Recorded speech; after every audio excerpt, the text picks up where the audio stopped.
Partly breezy today, chance of a thunderstorm late in the day, highs in the middle 80s. This week, Siskel and Ebert review Ellen Barkin as a male chauvinist pig trapped inside a woman's body in Switch. Special effects wizard Brian Brown is reunited with ex-cop Brian Dennehy in FX2. And Detective Michael Keaton is torn between going on the take and remaining one good cop. It's all coming up next on Siskel and Ebert.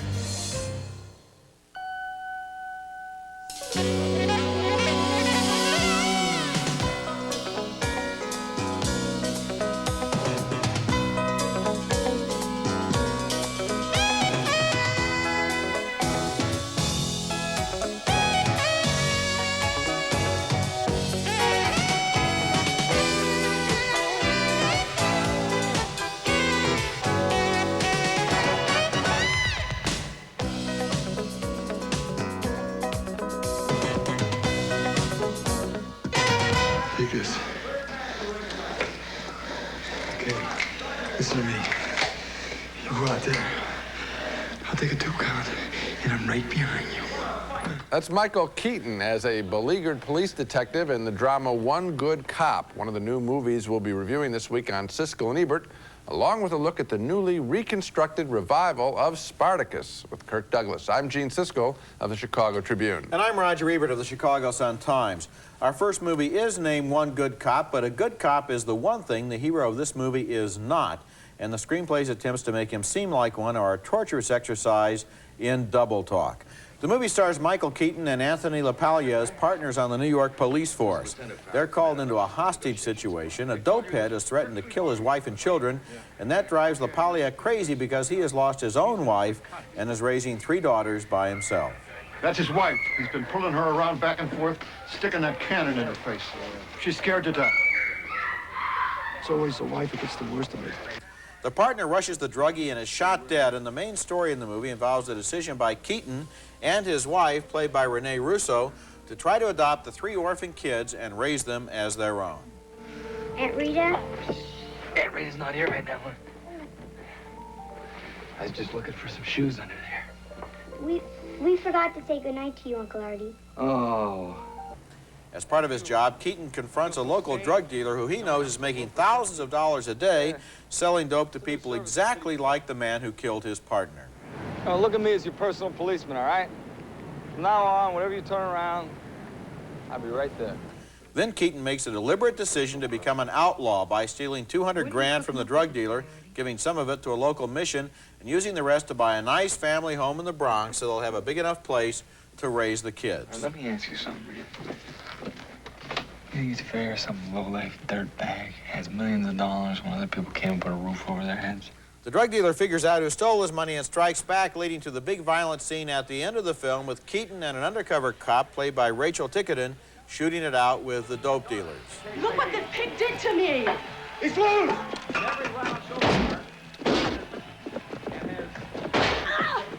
Now, even if I didn't object to the morality of One Good Cop, which I do, I still wouldn't be enthralled by this movie, which depends on surprise developments that we can see coming a mile away, and which has a lot of very complicated dialogue trying to justify the fact that this cop has broken the law.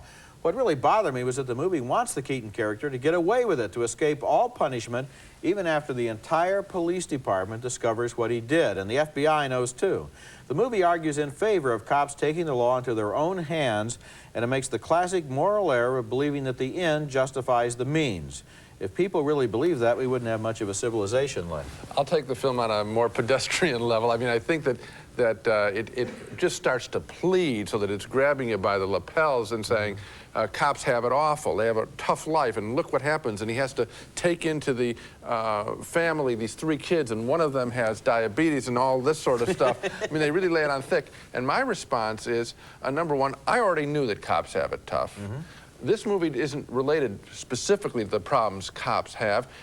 Any person who has to take over and take in another family of 3 kids, anybody who has a child that has a medical problem, you know, make it specific to cops. Just don't lay all this stuff in on the cops. It's really You're right, cornball. because a lot of people have problems like this, but only the cop has the gun and the badge that allows him to abuse the public trust by going in there and stealing that money. That is illegal for him to do, no matter how the money was gained. You ought to bust the drug dealer, not steal the drug dealer's money. And, of course, it's insulting to police officers. Sure it is. They wouldn't do that normally. I mean, it's Including the cornball. fact that right up to the end when we find out the whole police department is behind him, so that everyone agrees that he should have done this. Yeah, a film that would like to honor police, really, I don't think does. Yeah. Okay, our next movie is a true disaster, FX2, a lifeless, overcomplicated, thoroughly boring sequel to the surprise 1986 hit about a movie special effects artist who uses his craft to aid the police.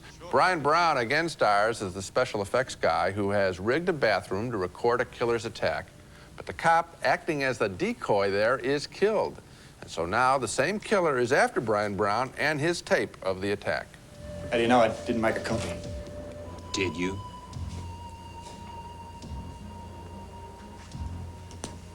No, I wish I had. Never fear, Brian Brown just happens to have a remote-controlled clown standing by, a ridiculous little bonus that is typical of this overstuffed movie.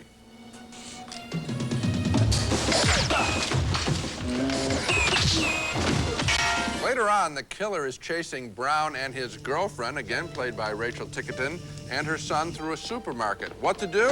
No problem for a special effects guy. Just light up a few cans of deadly baked beans.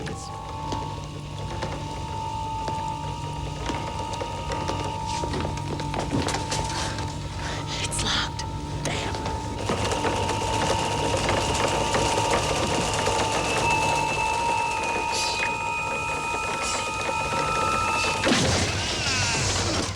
Oh, on this job, you get to see it all. I mean, now, what's the theory there? That the beans are just going to scare him? I mean, they're not going to kill him, right? Because he bounces right They're back going to up. distract him while the woman and her child try to race out of the supermarket. How but about just yelling, the doors are locked. How about yelling, the store is closing in 5 minutes? I think that would distract him. There is a plot, however, to this mess of special effects involving a crooked cop and some drug dealers, but ultimately what FX2 is about, as you can see from these clips, is deception of the characters and of us in the audience, so that the moment you think something has happened, it really hasn't. And the filmmakers can say, fooled you. Well, that gets annoying very quickly, like a little kid with a cheap magic trick he keeps performing over and over and over. You know, as I was watching this movie, I realized it fell into the category of what I call the "but what about" movie. You know, like, but what about this? But what about that? Because every single thing that happened raised logical questions that the movie had no answer for. For example, Gene, just at random, I don't know how many helicopter flights you've taken. One. One. Did you check out the pilot before you got in? Would you have noticed if it was Bozo the Clown?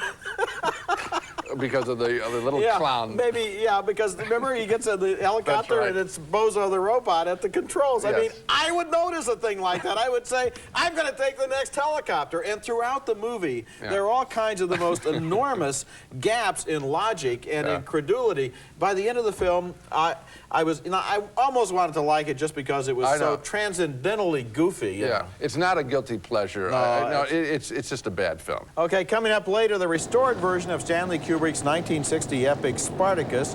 And coming up next, Switch, a Blake Edwards comedy about a man who literally finds himself trapped inside a woman's body. There's not much you wouldn't look good in. I bet you say that to all the boys who become girls. Walter, it's me. I'm a woman. Who is it? Connie? Is this Connie? No, it isn't Connie. It's me. Okay, forget it. Forget it. I'm a man. I'm Amanda. The woman claiming she's really a man in a woman's body there is played by Ellen Barkin, but earlier in Switch, a new comedy by Blake Edwards, the character really was a man, a male chauvinist pig named Steve, in fact. Then Steve dies and goes to heaven and is given one last chance to avoid eternal damnation. Heaven sends him back to earth as a woman to see what it feels like to be the victim of a pig like himself, and also to see if he can find one earthly woman who will love him.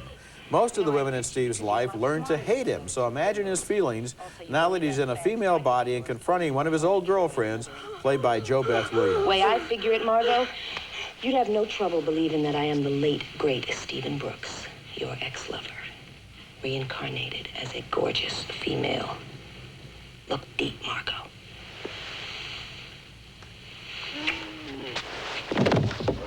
here's a really tricky scene. Barkin is drinking with Jimmy Smits, who was her best friend when she was a man.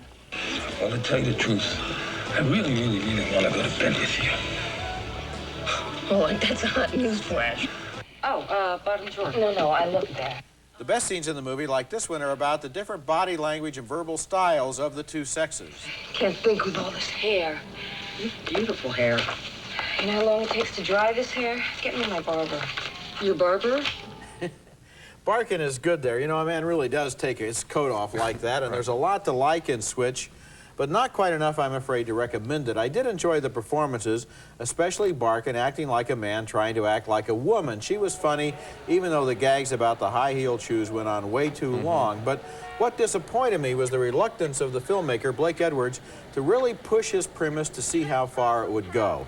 He's always leading us up to a shocking or scandalous situation, only to weasel out of it. For example, when the former man makes love to his or her old pal, for example, Edwards is careful to explain that they were both drunk and didn't know what they were doing. But if a scene like that had been played straight so that the former male inside a female body knows what he's doing, it could have had limitless complications, not only philosophically, but comically. Switch is a good idea, and I wish Edwards had gone all the way with it. Well, I would have liked that, too. I think that the film takes us up to those encounters, at which point we can race ahead in our minds and feel some of the conflicting things that are set up in a situation like that. So I don't think you're being a little too tough. The other thing is that I think Ellen Barkin's performance is not just good. I think it's really spectacular.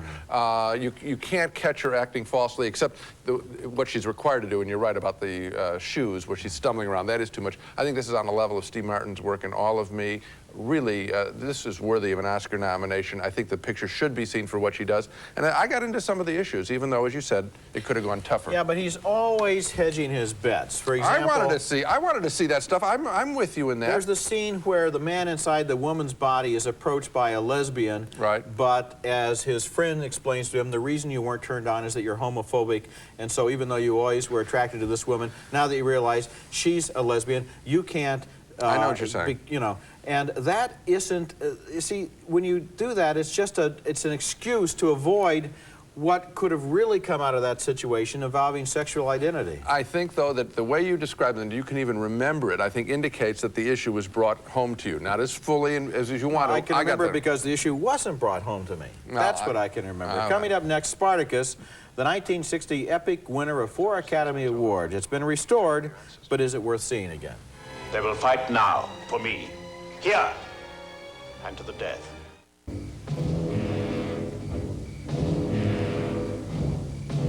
You are he. That's Laurence Olivier as an evil Roman tyrant confronting Kirk Douglas, the leader of a slave revolt, in a scene from Spartacus from 1960. And along with Lawrence of Arabia, Spartacus is considered a thinking man's epic film, the story of a Roman slave played by Douglas who wants freedom for his brothers in bondage. This film had been chopped by censors before its original release. Some of its original negatives were destroyed, but now it has been lovingly restored to its original length by the same experts who saved Lawrence of Arabia. And when I first saw this movie at age 14, I liked the battle scenes more than the love story. Seeing it now as a 45-year-old, just the opposite reaction, preferring the genuinely romantic scenes between Kirk Douglas and Gene Simmons as the slave who loves him. Why don't you kiss me? This is the first time I was ever going to have a baby.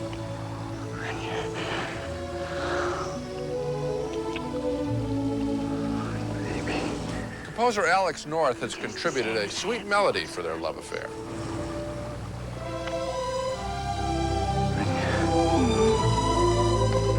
Also most entertaining, Peter Ustinov, an Oscar winner for his supporting performance as the droll, conniving slave dealer who buys Spartacus. 11 miles through this disastrous heat, and the cost of hiring an escort, ruinous. The battle scenes as Spartacus leaves the slaves against the Roman army are justifiably famous. Director Stanley Kubrick, then just 31 years old, displaying here an eye for spectacle.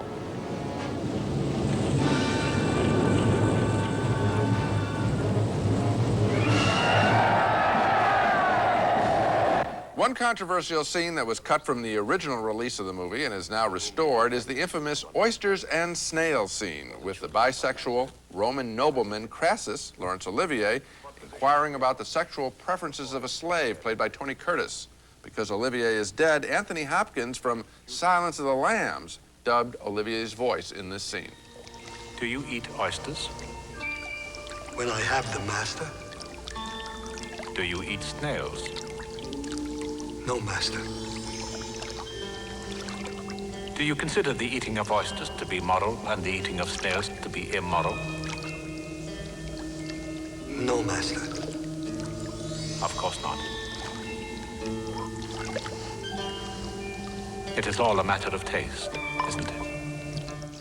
Spartacus does hold up upon second viewing, and in comparison with today's movies, with scenes like that, it seems so much more adult, with mature actors playing fully grown men and women with wit and passion and ideas and sometimes even a world-weary attitude toward life. Today, it seems we're watching mostly boys and girls, and I do recommend strongly seeing Spartacus again. Didn't that impress you? I liked it. I think it's a good epic, but not a great epic. It's not up there with Lawrence of Arabia. No, I don't I'll tell you what, so. I liked Olivier, I liked Kirk Douglas, I liked Charles Lawton, and I really enjoyed Peter Ustinov, who steals the movie just as he did 30 years ago. Every one of his scenes is a little jewel. The thing that I really liked, I think admired the most about this movie that you wouldn't find today is it doesn't end in total victory for Spartacus. It ends with the victory of his idea that slavery is wrong, and that's a bittersweet ending, and it's all the audience is going to get instead of the triumphant hero in a very simple-minded victory. I think there's another thing. With the age, it seems, I'd have to go back and check it, but the age of the players and the way they carry themselves seems to be so much more adult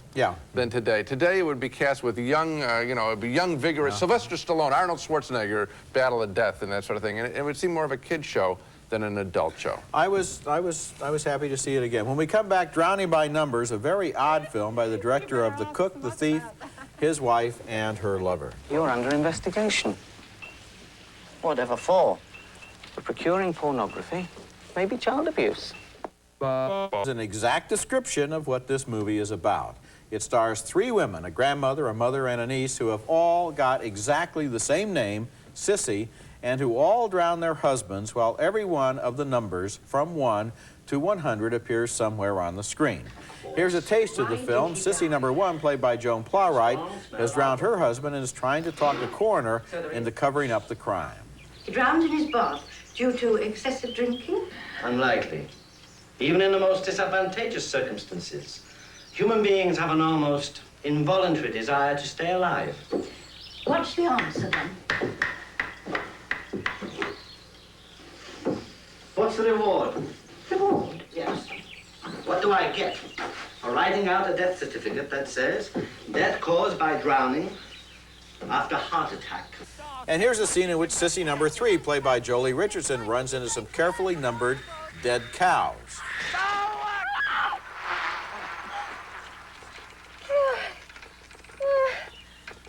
Oh, cows.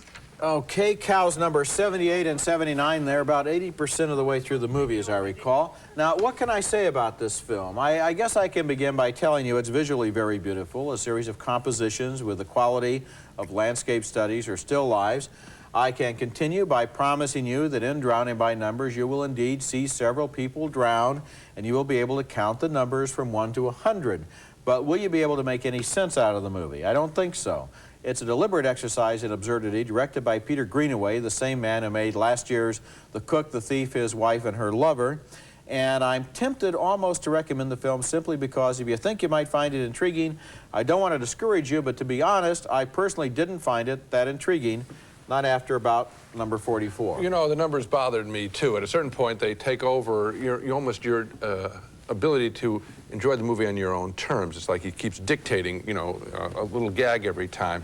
I think what the film is supposed to be about is somehow that how we can all survive in the face of constant death occurring. So you get that point, but then the numbers stick there, and I think it's a little bit of a one-joke picture. One of the things I would like to have would be a copy of the screenplay, because at the beginning, when the girl is jumping rope and reciting that long poem, I would almost be willing to bet you that she describes every single one of the 100 scenes in the movie in her poem, and it's almost as if within the poem itself contains the key to everything else that happens, as if she's a magician somehow who wills it to happen. It's different, but not, I don't think, worth spending time with. Coming up next, our video pick of the week, another good movie with Ellen Barkin, one you probably haven't seen.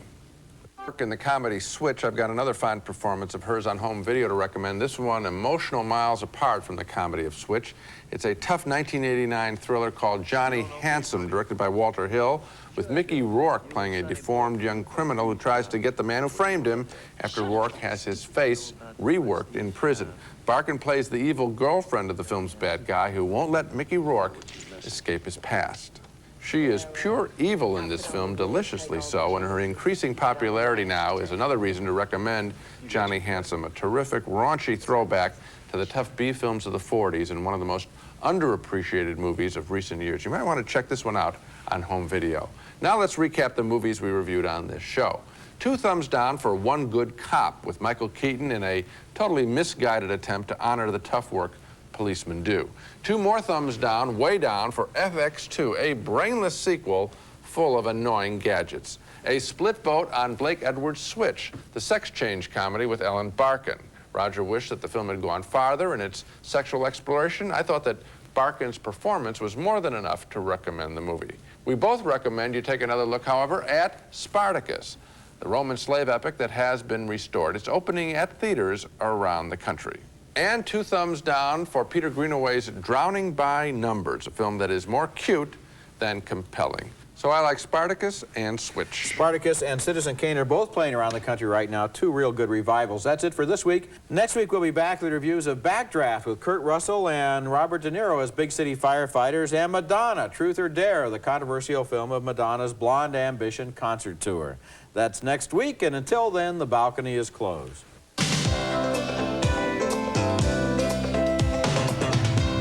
Just a minute. That's all it takes to cover gray with New Age. New Age by Fanciful, the leader in temporary hair color. New Age.